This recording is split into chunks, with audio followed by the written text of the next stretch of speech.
the Uyghur cause is one of those causes that you would like to think are quite clear. They're quite unequivocal. You have a regime that is regarded as one of the most powerful in the world, that is dominating an ethnic minority and a religious minority within its realms, within its borders, in a way that is almost unheard of. I mean, we use terms such as cultural genocide. And I fail to think of another example within our midst on the world stage where that is being carried out so systematically, so profoundly, and to the effect that we're seeing right now. It's an internal battle that is being fought against the people of East Turkestan.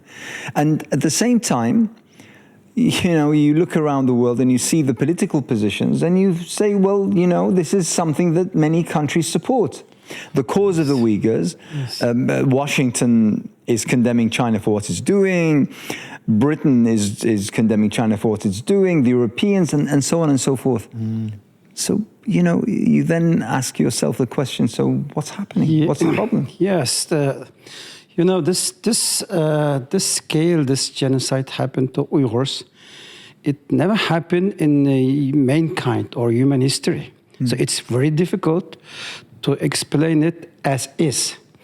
I can tell you now, 2 weeks ago, we were near Frankfurt, Heidelberg.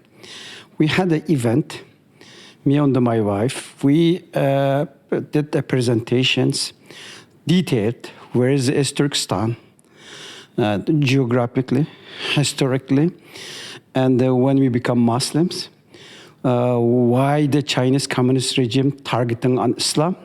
Because the Islam protect the Uyghur Muslims from assimilation. The Islamic religion is the core value for the Uyghur Muslims.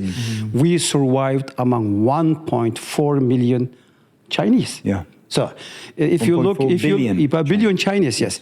If you look in Chinese own data, they say around 12 million Uyghur Muslims. Plus 2 million Kazakhs, Kyrgyz, Tajik, Tatar, others, Turkic Muslims, maybe around 15 million. The Chinese own data. These people survived, not assimilated, because the face of Islam protect us from this. And then there was, you know, after our end of the presentation, there are some scholars, some professors, and I think some journalists. I went there, asked them, you know, what's your take away from this presentation? And one journalist told me, you know, this is a perfection of Nazi Germany's, plus Soviet gulags, plus imperial Japanese cruelty and humanity. So this is going on. It's as Uyghurs, we are not able to explain this as is. There are, as you said, in the West, in the US, and more than 9 countries recognized as a genocide, what happened to Uyghurs, all them in Western countries. But still many countries doesn't understand that. But those countries in Western countries looked as humanitarian issue, genocides. You know, what happened to Uyghur Muslim children? More than 1 million Uyghur children separated from their parents. You know, sisters and girls forced to marry to atheist Chinese. And then sterilization is happening. Young people forced to work as a slavery. There. So the main thing is here, you know, and around the world, there are, you know, zulms, oppressions, wars, you know, killings. But what happened is in East Turkestan, that turned every family to a prisons. Chinese communist regime put in Uyghur home more than 1.1 this is quite fascinating. I mean, you were telling me about this, and I've heard about this, but it's very difficult to even fathom. I mean, what China does is essentially plant a Chinese person in every single Uyghur household. So basically someone who is forced... You have to add atheist, Yes. non-believer, Yes. person Yes. in a Muslim home. Yes. There is your sister or your daughter or your wife live with you 24 hours. Something that is totally flies against any consideration of privacy, any consideration of culture, of exclusivity, of anything. I mean, to be perfectly honest, we've heard stories of torture, we've heard stories of killing, we've heard stories of around the world. Yeah. But there is a specificity about what's happening to the Uyghurs that is brutal beyond recognition. And that's something that surely is not a coincidence, it's by design. It's the scale, really, isn't it? It's a scale and throughput, and using, technology to fulfill the dreams of genocidal maniacs in the past, right? And not only just genocide, obviously genocide is bad enough, but like many have discussed, after the war or during the war on terror, China's discourse moved from separatist and that kind of language towards extremists and terrorists. Right? They adopted the war on terror discourse wholeheartedly. Despite on the face of it being enemies of the US, the West, and so forth, and the Western narrative. Yeah, they've on this copied and pasted, sort of fitted their purpose, and it's allowed them to open up the floodgates to more and more and more, restrictions in the name of this kind of problematizing of Muslim identity and Muslimness. What's happening to the Uyghurs is actually literally incredible. It's unbelievable, but that's why we need to, speak more about this. This one of the impetus behind the Stand for Uyghurs campaign is when we spoke to experts in the cause and Uyghurs themselves, like Sheikh Abdulhakim, we found a few patterns. We found that, why is this not high up on the agenda of Muslim households and Muslim, dinner table conversations? Yeah. Number one, because there's not much information that is able to escape this region, right? Number two, because the US and the UK and the EU, for example, are, some point out the nuance. They're not necessarily pro-Uyghur, they're anti-China, right? And because they're anti-China, because they hate China, they'll maybe adopt the Uyghur cause or allow it to, a bit of political freedom. expediency. Yeah, exactly. And unfortunately, the US, Western powers, they have very little credibility on the world stage, as you know, right? People, especially for moral and ethical issues, people are very skeptical when the US is, criticizing another country. So there's a lot of conspiracy theories. There's a lot of mistrust of information that's coming out. Particularly this, I have to say, is extremely problematic. Because I have had several conversations with Muslims and Muslim organizations who are extremely weary of adopting the case of the Uyghurs, simply because how they see it is that this is a Western agenda. This fits, the narrative of the United States, and therefore, if you're going to fight China over this, you're actually serving, somehow you're serving American and Western interests. And as a result, they're sort of standing back and saying, well, we're not going to get involved. The least we can do is not get involved simply because we don't want to. I think, Sheikh, this is the hypocrisy on the Muslim Ummah. I think this is in the nifaq on Muslim Ummah. The Muslim Ummah failed on Uyghur Muslims. They should not live as to Western countries. They should take the lead. If one maniac in Sweden burned the Quran, the Organization of Islamic Cooperation in Jeddah will gather together, have a summit, on the meeting, condemning that person. Correct. As China, as a state, communist China, burned the Quran, published in their websites, in their news, and then destroyed the mosques, turned in the bar. During this Ramadan, they danced and they drank alcohol in our mosque. Nobody care about it from a Muslim Ummah. I think this is as a Uyghur Muslims, we are fed up. Look, this is 70 years. As a person, last time I spoke to my mom is 25th April 2017. I don't know my mom or my dad alive or not today. I don't know about my sisters or my brother and their children. And if I make a dua, how do you make a dua? Allahumma arham amwatana wa ahyana. I don't know. This is my dua for my parents. I am only one from many thousand Uyghurs, which you are already visited in Istanbul, saw them. And still, have this discussion. It's a West hate China, against China. And if we support the Uyghurs, we are with the Western. I think this should be, get rid of it. I think this is in my opinion, it's hypocrite. Many Muslim leaders, look, if somebody, for example, like a Salman Rushdie, get a fatwa from a mullah in Iran to kill him. But Iranian regime today sit down with the CCP doing business. If you look in Hezbollah's websites, I'm looking at Arabic websites, observing that. If it comes to Uyghurs, same like a communist Chinese regime. Silence. And the one thing I will mention here too again, Al-Akhbar, Akhbar al-Yawm in Egypt. Yes. Go on the websites, you will see in the first page, Al-Akhbar min as-Sin. Al-Akhbar min as-Sin, written and edited by China Radio International in Beijing. Wow. And the normal Egyptian people think it's from Al-Akhbar. Same is maybe brother Salman know the Dawn newspaper in Pakistan. It's a huge news Pakistan. If you look there, news from China, same. And they are, taking over the media, newspaper, even think tanks.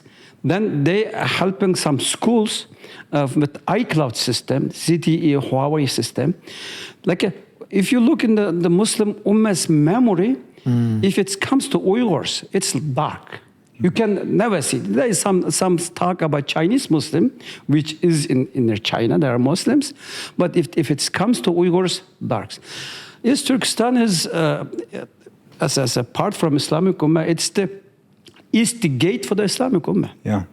Imagine, as Uyghur Muslims, we had to deal with Chinese more than 1,000 years before we become Muslims. After we become Muslims, we have experience how to deal with them, because we were like a qala, keeping the Islamic Ummah force. Holding back Chinese. If we were like a buffer zone between Pakistan, China, Afghanistan, China, Tajikistan, China, Kazakhstan, Kyrgyzstan, Uzbekistan, China. If this Ummah, the Uyghur Ummah, right now China trying to eradicate us, eliminate us, doing this area second the Andalus, if they get, if the Uyghurs get away, those people, the next, become the Chinese neighbor, they don't have this experience. It's, one of the biggest challenges. I'm trying to think of how it's possible to best advocate, promote, tell the story, and then design a plan in order to support. And the biggest problem is the fact that China is such a closed system. We know very, very little about what's happening in China. I think this was exemplified more than any other time during the COVID outbreak. Not knowing what happened, where exactly, was it man-made, was it within a lab, and despite the fact that millions around the world lost their lives to COVID, the world never really got to grips with exactly what's happened. There are assumptions, there are theories and such. So to imagine something of this magnitude, also getting out to the world, it's a huge challenge. I'm sure. It's quite a big challenge. But at the same time, the scale of what is happening is immense. Last year, I think I remember CNN, no less. CNN went on this campaign, flew drones, used satellite images, exposed that there are concentration camps, interviewed people secretly, talking about the kind of treatment that they suffered at the hands of the authorities. And the story was, I would suggest, from a campaigning point of view, was absolutely exemplary. So where are we falling short? What's the problem? I mean, like I mentioned, the CNN, okay, it's the US, right? And it has very little credibility around the world, and it's their own fault because of decades of, active misinformation and disinformation. The answer for us as Stand for Uyghurs, for example, is we need to empower our own narratives and our own research and our own speaking to Uyghurs directly, to empower a Muslim-led response to this. Because when you say Muslim-led, are you talking about people or are you talking about countries? People. Okay. As far as we're concerned, initially, right? Obviously, we need to put pressure on people, levers of power and so forth. But in terms of the people, what we heard when we spoke to the Uyghur leaders were, when China ramped up, the Chinese Communist Party ramped up its genocidal campaign against the Uyghurs, they made calculated decisions. Correct me if I'm wrong, Sheikh Abdulhakim. That U.S. Congress, British Parliament, the EU, rights groups, they're going to condemn this. But we have a way to mitigate that. We have a way to respond to that. Oh, you're just anti-China, what's disinformation, and so on and so forth. So they had a setup to, prepare themselves for that onslaught from Western powers and so forth. But what they didn't bank on was Muslim civil society's mood turning against them. That is what we're trying to affect here with Stand for Uyghurs and campaigns from the Muslim civil society quarters, that they banked on the silence of Muslims around the world. And as you mentioned, they've spent vast amounts of money buying, influence, buying pages in national newspapers all around the Muslim world, trying to control the agenda when it comes to information and knowledge production. But when they see Muslims, this is what we heard when we start making noise online or in the streets. When they see Muslims with beards and hijabs shouting Allahu Akbar and Takbir and La ilaha illallah, from that perspective, they didn't know what to do. Okay, they reacted in a very disproportionate way. For example, when we see examples of a sister, I think her name was Zumrat Dawood, right? When she was put in the concentration camp, her husband, a Pakistani national, he went to the media in Pakistan, and within a few days she was released, right? And you see, on Twitter, for example, firstly, the Chinese Communist Party did not engage with Twitter, right?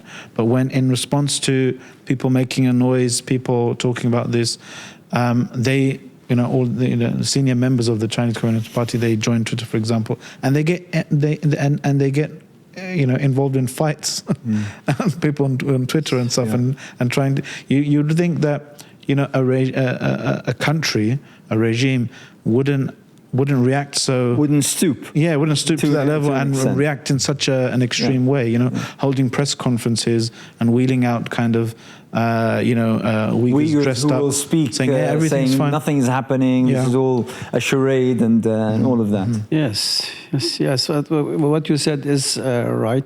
For example, there are enough material there.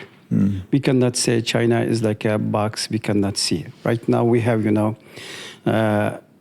more than a Xinjiang police file there. This is with more than 5,000 pictures. Yeah. If you go there, 13 years old young girl detained because she learned some words from Quran, written with the pictures, with the ideas. On 73, grandma is detained and put in the concentration camp because she prayed. This is not what we're saying. This is the Chinese own leaked data from xinjiangpolicefile.org, for example. If you go there, it's fine. And then there was a leaked document. The summary from this leaked document published on New York Times, but not entirety. In entirety, there are some speech from Xi Jinping. What he's saying is that we have to transform those people to Han Chinese. So, imagine I had some interviews with the former camp survivor. Because they are survived because, as Brother Salman said, there were foreign citizens, foreign countries' citizens. Yes. What they said, they let sitting you like the tiger chair. Yeah. Everywhere, like on the what we call this. These arms. Yes, arms. Yeah. Letting you sit there 1 day, 1 week, months, a year, to condemn and regret religion. You will say, I was wrong to believe on Allah. I was wrong, not to tell to my son or my brother, don't drink alcohol. I was, like this. And they said, if as a Muslim, if you killed, said, tamam. You shaheed, it's done. But sitting and, in your brain, time on the time again, regret what you believe. It's worse than death. So, but let me understand, because I know very, very little of what's happening in China. Why is this such a threat? I mean, why is it coming down on the Uyghurs so heavily? I mean, what kind of threat? It's you said the population is 1.4 billion.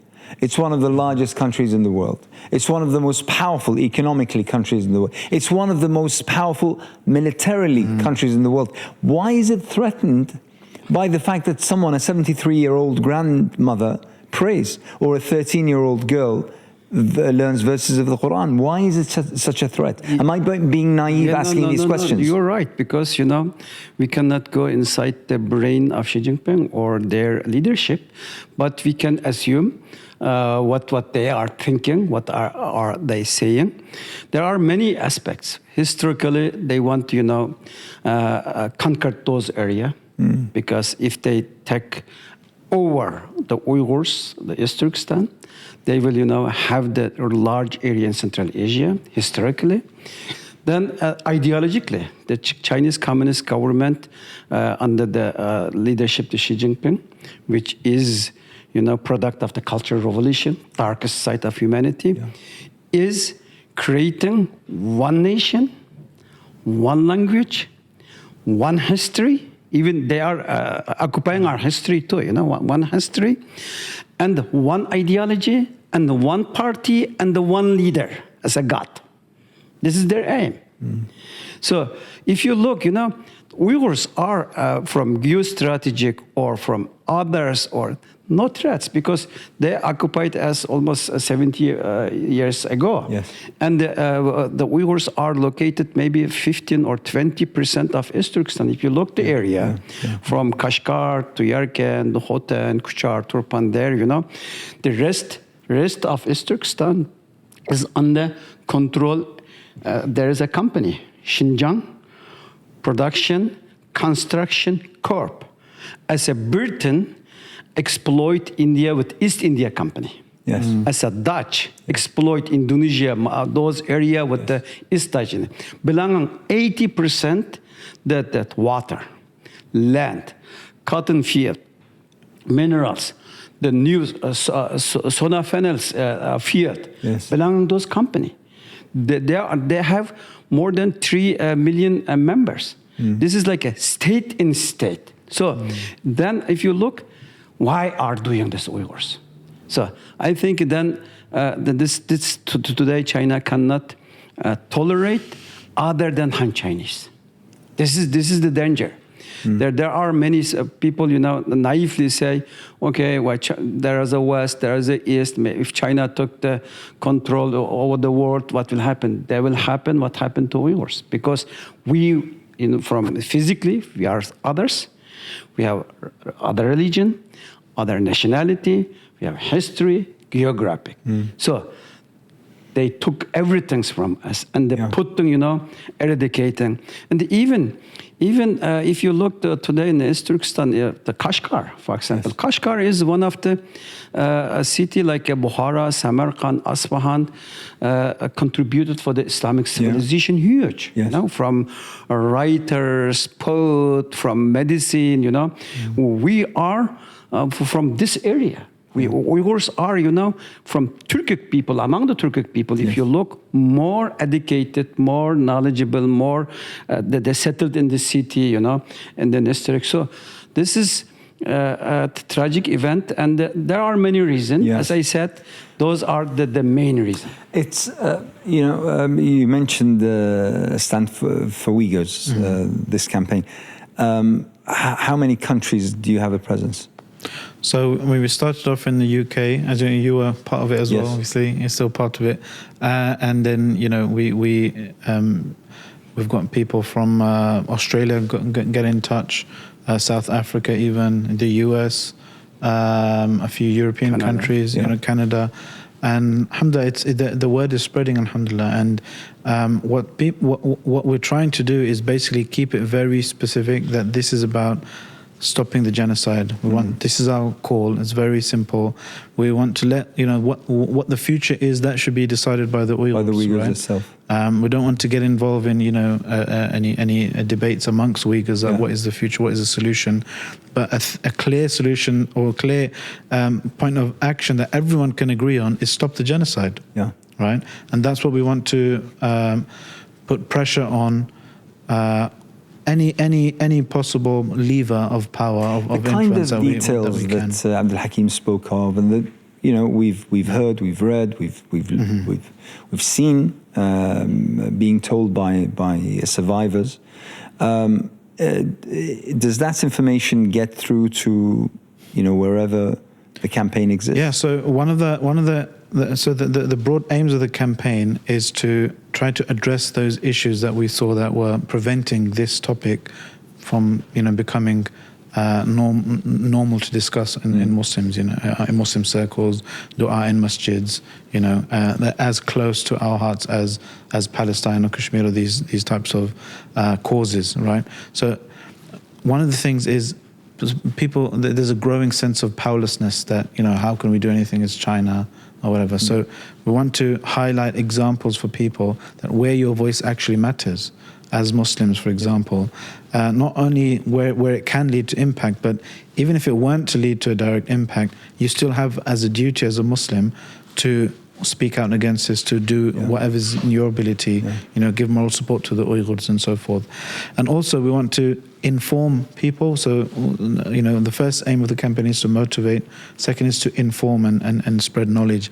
Who are the Uyghurs? Yes. What is happening to them, right? Yes. So to reintroduce the story of the Uyghurs, the narrative of the Uyghurs, the narrative of Turkistan, East Turkistan, into the broader story of the Ummah for people. So that my children, people in my community, knows that just like there's a place called, Pakistan, just like there's a place called, Somalia in the Ummah, there's a place called East Turkistan as well. There's a people called, the Uyghurs, for example. Yeah. And also we want to spread information and knowledge about what's happening to them. Okay, so we have those testimonies, we have things like the Uyghur Tribunal, we have things like the Xinjiang police files, things, leaks and Human Rights Council, connecting survivors and getting their stories out directly, right? So we can't, we don't need to worry about disinformation and so forth. These are people that you can speak directly. Over the years, I've been involved in several campaigns, many campaigns. And I know that for every campaign, there are various aspects, the political, of course, but then there's the humanitarian, there's the legal, and there's, whatever tools you can use, whether it be public relations or media or the such. And without utilizing all of these aspects, it's going to be very, very difficult. You can't just focus on the political without the humanitarian. You can't just focus on the humanitarian without the legal, and so on and so forth. How engaged is the Uyghur community outside of Turkestan, of course? How well do you think are they engaged with human rights organizations such as Amnesty, such as Human Rights Watch, and various others? This is, very important questions. I'm sitting here. China's hand is my neck because they have my family, my father, my mother, and my sisters. Yeah. And I came out, knowing that, and I am advocating for those family. But there are many Uyghurs, they are scared of death. Of course. I cannot expect from them be like me. And this is very difficult to everybody come to out. But thanks to God, we were very small Uyghur population and immigrant in the Western country. If you look in the UK, it's not 1,000 people. Imagine in all UK.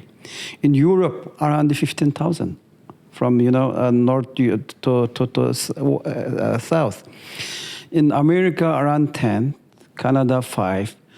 But still, we were able to tell our story, our tragedy, knocked the door by senators, by Amnesty, by Human Rights Watch, by, Christian, Muslim, Jewish, where we could, because we are there happening, nobody cares. So we try to what to get. And thanks to God, as Brother Salman said, we were able to organize Uyghur Tribunal in heart of London. Yes. Independent courts, which are chaired by Jeffrey Nice, who was the chair, and then the Den Haag, and give the verdict for the former Yugoslavian President Milosevic. Correct. And we were able to collect more than 1,000 testimonies from the Uyghurs. Even a Chinese policeman who testified in front of the tribunal. Wow.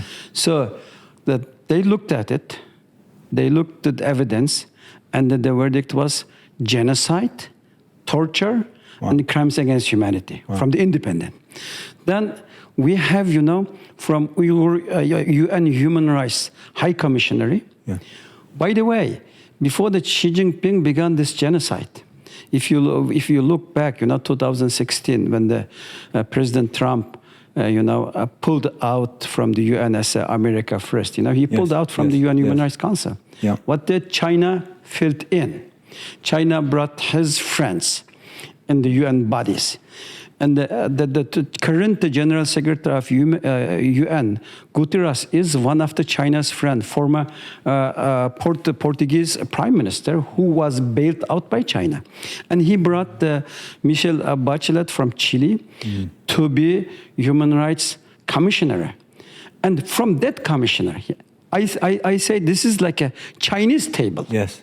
Because we went to Geneva many times. Yes. We secretly met with the producer and the investigator.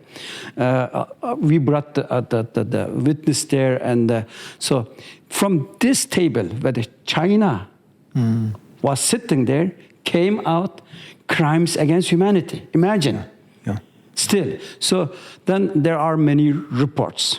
And it's a genocide against the Uyghurs and the Kazakhs, other Turkic Muslims. And still, what afraid me, that the silence or support for China from the Muslim countries. In the history of Islamic Ummah, Organization of Islamic Cooperation, 2019 in Dubai, they supported this genocide. Imagine, they didn't condemn it. They supported.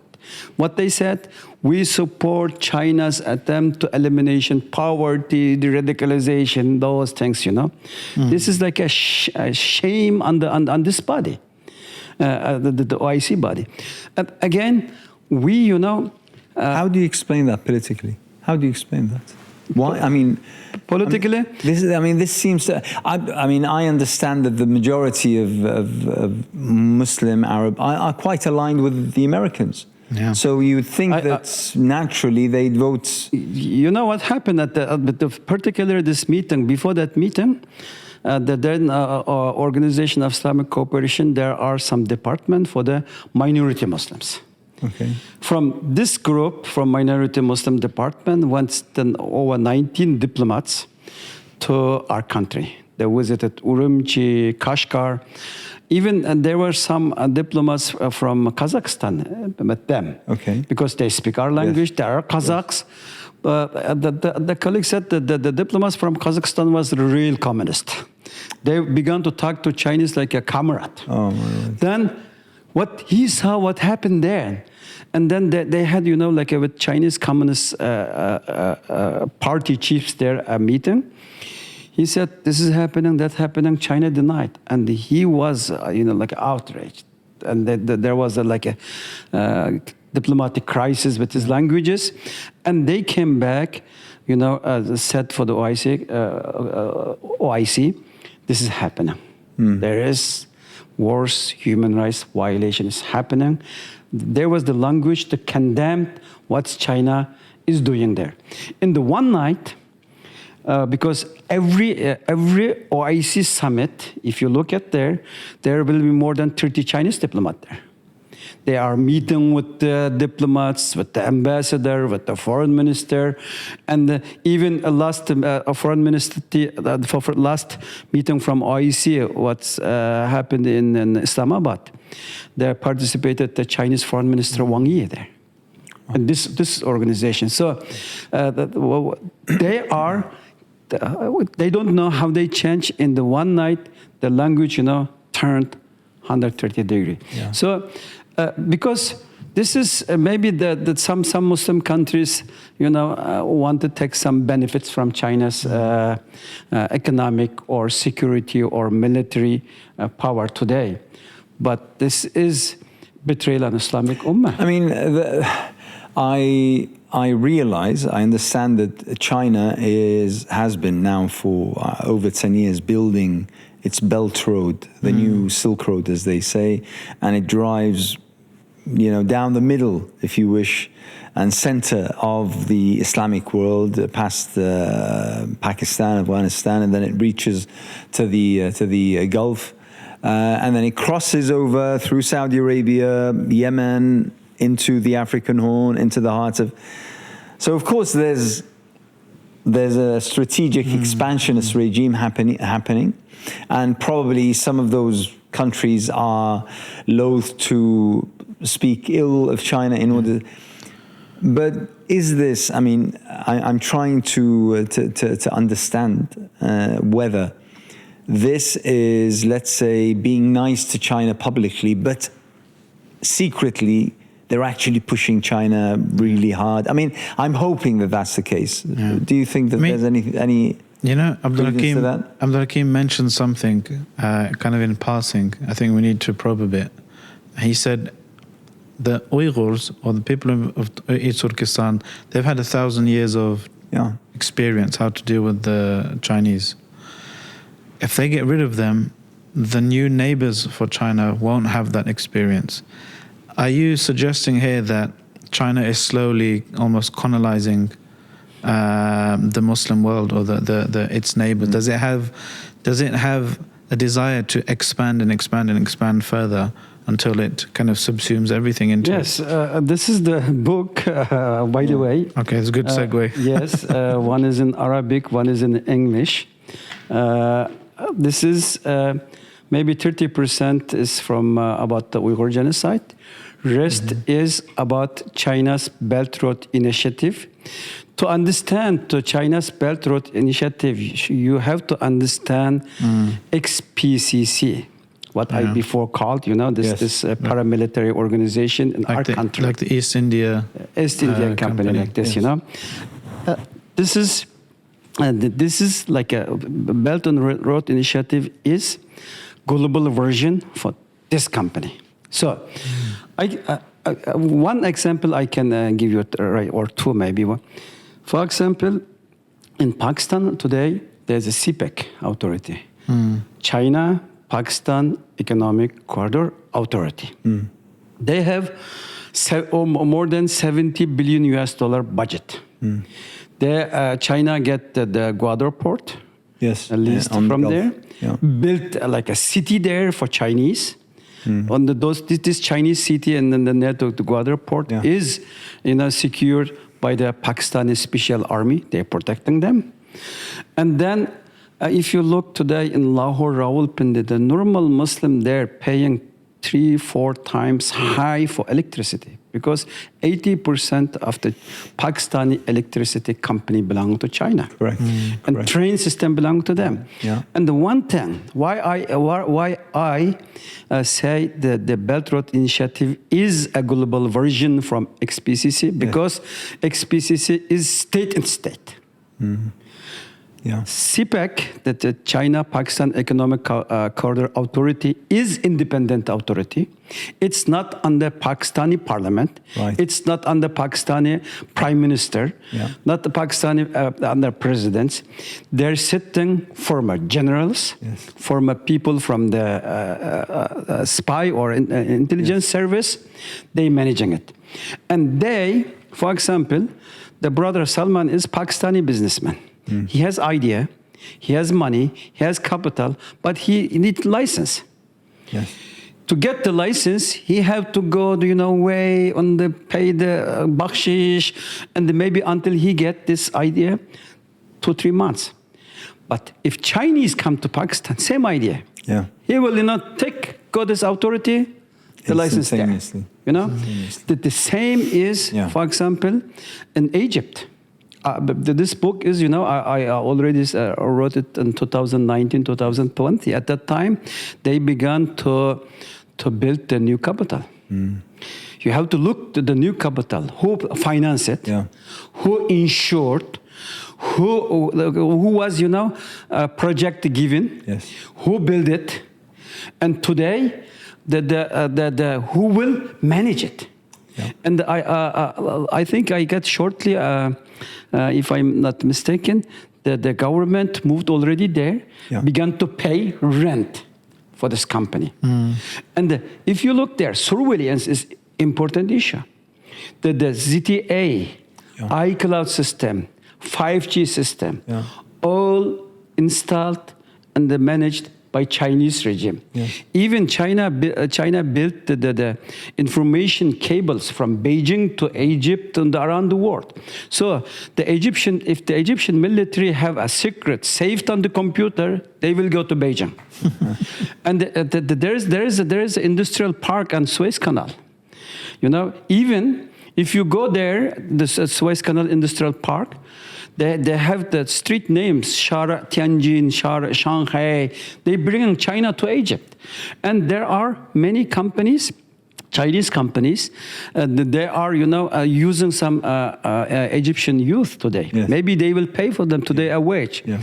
Imagine what the Uyghurs are right now. We've working for free as a slave for the Chinese company. They will get to Egypt. This contract will get some Egyptian military guy. He will bring people from the prison to those companies, letting them work for free. If the prison is empty, there will no law, for the no campaign. So what we are saying is, maybe as a Uyghurs, we are not just asking for the Muslim Ummah to help us, but Allah give us two obligations. One is to fight this evil and the devil, yes. Force against humanity, against religion.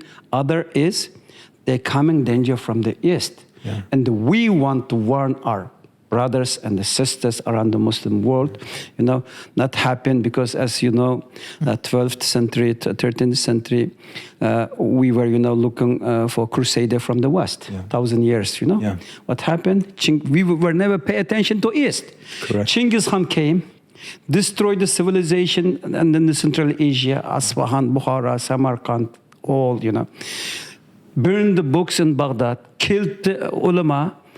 And what happened since then, maybe one of the reasons is, as a Muslims Ummah, we lost our being number one. Yeah. Baghdad was Silicon Valley at the time. Yes. You remember that? Yes. But today, the Chinese not coming with the horse, not with the sword, not with the tank, not with the rocket.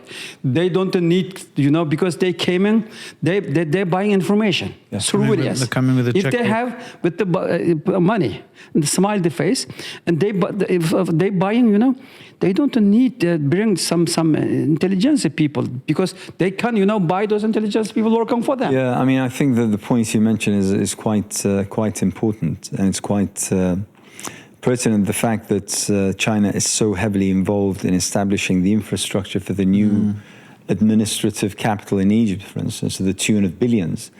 And it has the technology to basically find out, That's kind of the answer to your question, isn't it? So why are those Muslim countries silent? I mean, the U.S. imperialism, Western imperialism is quite straightforward. We'll bomb you. We'll invade you. We'll do this. We'll do that.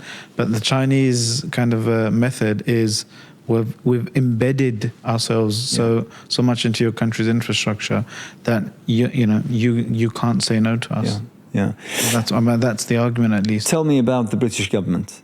What kind of response has there been? I mean, I have heard some good statements. I've heard some good things condemning China. Again, is that position exactly like the American one, i.e. being anti-China rather than being pro-human rights and pro the Uyghurs or the such? Or what's this exactly? I mean, one thing we have to be fair, we have to give credit where credit's due, right? There's a difference between structures and systems and people, right? The system, the structures, they may be indifferent to Muslim suffering on the grand scheme of things, and they care more about scoring points against China and so forth. But there are honest and sincere people, whether they're politicians, whether they're academics, we've met professors who have been researching the Uyghurs for decades, even before the recent escalation in hostilities against them, and they have a sincere desire for getting this information out to the world, creating quality research, quality information, knowledge production that is going to help people find out about what's happening to them. And there are politicians who have made some good statements and have not just politicians, but all through from the top all the way down to the policeman in the street who's kind of supervising a demonstration outside the Chinese embassy. We found, in stark contrast to the mood we get from, for example, Palestine demonstrations and so forth, where there's an air of kind of hostility and so forth. We found, people were actually glad that we're demonstrating outside the Chinese embassy. Average people, citizens walking across the street, giving a thumbs up, saying yes, good, good on you. And we found this in many places. So the UK, probably other Western countries as well, we have to utilize the freedom that we're given, the relative, I guess, the fact that we're swimming in the same direction as the foreign policy. Okay, we have to utilize this and bring on more organizations, more Muslims, more influential people that maybe have a lower risk tolerance, let's say. They don't want to speak against Israel or India or something because they might feel fear for their organization, or maybe they're a charity and so forth. We found with the Uyghur cause, because of the relatively permissive status and in the UK context, we were able to get many more ulama, organizations, charities and so forth on board, NGOs on board to raise their voice about this issue. So we're using this also as a kind of an opportunity to fortify as a Muslim community, fortify ourselves and find our own voice, to be able to speak about confidently about our own issues, from our own perspective. Again, because of my experience running several campaigns, I realize that there is a fact of life that we need to deal with, and that is that in the majority, if not in every single one of those campaigns, whether they be for Iraq or for Syria or for Libya or for Kashmir or the such, there are going to be divisions. There's, everyone is a victim, but they don't see eye to eye. One of the accusations leveled against the Uyghurs abroad is that they have failed to come together and work as one. Now, I think that is an unreasonable request. Personally, I think that's in fact, I was debating with someone just a few weeks ago about the Palestinians, talking about national unity. Oh, the Palestinians need to come together. I said, no, they don't need to come together. They can be as anyone. Yeah. Within the family, you have divisions. And what needs to be recognized is that their cause is right, regardless of where they stand. So I am a firm believer in that. However, the divisions within the Uyghurs, despite the fact that they are so limited in numbers, is quite significant. No, I disagree with you. Okay, go ahead. Yeah, Please do disagree.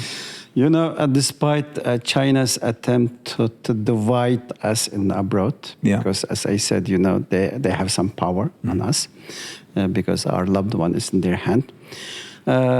As a Uyghurs, we are able today, I can say, you know, 80-90% united under 4 umbrella organizations. Okay. One is the World Uyghur Congress. Yes.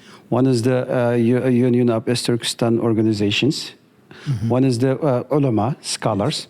Other is Uyghur Academia. Okay. And those organizations, these are 4 organizations, we have like a member, we call member, this is the group. Yes. We consolidate. Okay. And then we have every year what we called istishara. We gather together. Yeah. And they sit together and they say, okay, we have this priority this year, and then everybody goes and do this Works, job. And for them, this, I think, this is a brilliant idea, because you know, China is try to us, you know, like if one organization is united. We were before 2004, 2006, you know, Uyghurs were under one organization. What happened is then they circle our leadership. You know, if they circle our leadership, you cannot move. So today we are many, Yeah. but we have Decentralized. this decentralized movement. But the goal and the objective is we are united. Okay. Our flag is united. Our name is united. Our religion is same. You know, we want to stop this genocide. We want to have the deen back. You know, we want to fight for against the Chinese disinformation, and that there are some. You know, many. Do you seek to create an independent East Turkestan? You know, this is the important question to answer it. Give me a little bit time to explain this one. Time is yours. You know, if you look history, the East Turkestan was as an independent country. It was never part of China. Even during 1933, if you look back, 1933, all among the Muslim countries, there were 2 independent Muslim country. One is Turkey, just demolished the Khalifa, Yes. and a secular country. Yes. Another was Afghanistan. Rest other countries were under British, French, Dutch, Portuguese, Russian colonization. Right.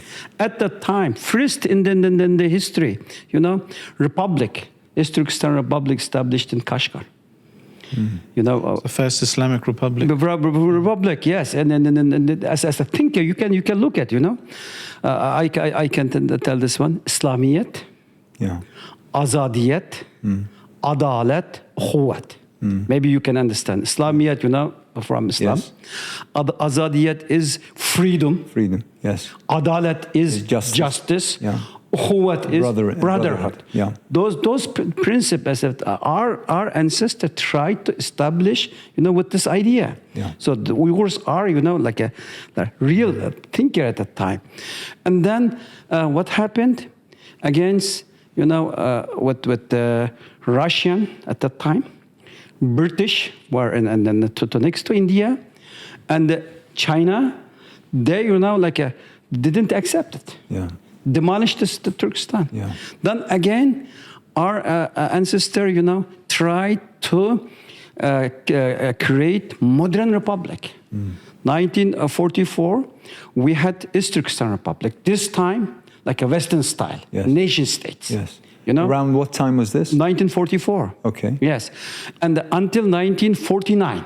Yeah. You know, we had the schools, we had on army, we had on flag, we had on generals, you know. So what happened is, again, Stalin invited the leaders of the East Turkestan to Kazakhstan, And they said that the plane is crashed. They killed them. Then that they brought the Chinese communist Mao to us. So give us actually to Chinese occupation. Yeah. And from 1949, since the Chinese occupation to our country, the genocide never stopped. Yeah. The war on Islam never stopped. Imagine. Even the word Xinjiang, it means new territory. Yes, new territory. It's a colonial name. And then 1952, a Chinese, counted the Muslims at the mosques in our country at that time, 27,900 mosques. Okay. And in the 1978, after Cultural Revolution, 2,700 mosques. They destroyed already that time. Wow. They tested in our country more than 45 times nuclear test.